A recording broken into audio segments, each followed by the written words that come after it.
आई कृष बाबू अपन नानी गाँव अयलथि है। हिनकर नानी गाँव छनि ढंगा पछबाई टोल। कृष बाबू से ज़्यादा नहीं बात करबैब आइ, एहि दुआरे नहीं बात करबैब, ज़्यादा शोरगुल छै आ तो भीड़ो अजब गजब छै। और लगैया जे पूरा जिला अपन मधुबनी जिला में जतेक सुंदर, एना तो सप्तरि मैया छथिन, सप्तरि पूजा पाठ होइ छै, लेकिन जतेक भीड़, जतेक व्यवस्था, अतः जतेक चीज अतः छै से ओकर वर्णन नहीं छै। ई नहीं अहाँ सब कहब जे सासुर छै, सासुर होइ छै कैलाश, ई नहीं कहब जे सासुर छनि तहिए दुआरे ई बड़ाई करै छै। चलू पहिने सबसँ पहिने मैया के दर्शन करबै छी। ढंगा वाली मैया की जय, जय माँ काली की जय। आओ पहिने दर्शन करू सब आदमी, तकर बाद पूरा मेला देखबै छी अहूँ सबके।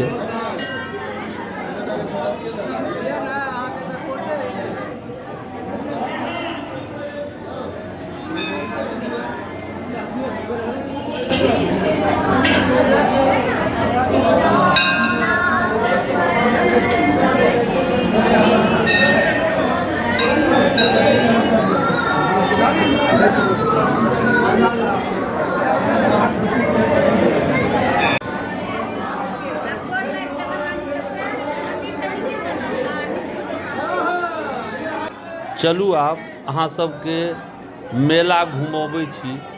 देखियो देखियो ठंडो छै तो मेला के आइसक्रीम बड़ा फेमस छै।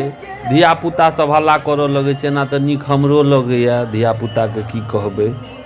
हाँ, आइसक्रीम के देखने कनी भ जाय छै जे खाइए ली। ई मंदिर के बाहर के सजावट कतेक मनमोहक दृश्य अतुक्का जे जतेक वर्णन करी ओतेक कम छै। और कृष बाबू ई टुनिया बॉल ततेक फुकफा करे छै जे कहै छियनि जे चलू तऽ जाय के नामे नहीं लै छथिन। कहै छै पप्पाजी थोड़े काल रहू ने तहन चलब। पूजा हुए आ नाच नहीं हुए तो नहीं नीक लगते। एना हमरा सबके टाइम में हम सब नाटक खेलैये, ओकर आनंदे किछ और रहे।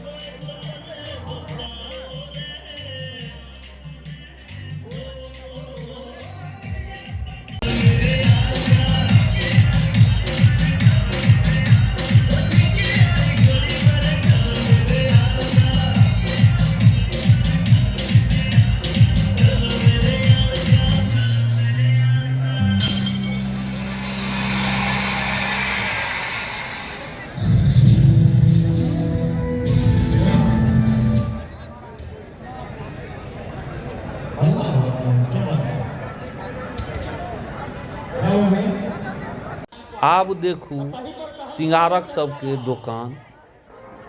मेला में दुइये जगह अहाँ के सबसे ज्यादा भीड़ भेटत। एगो लहठी चूड़ी के दुकान पर, आ जतऽ बच्चा सबके खिलौना बॉल सब रहे छै ओतऽ सेहो खूब भीड़ भेटत।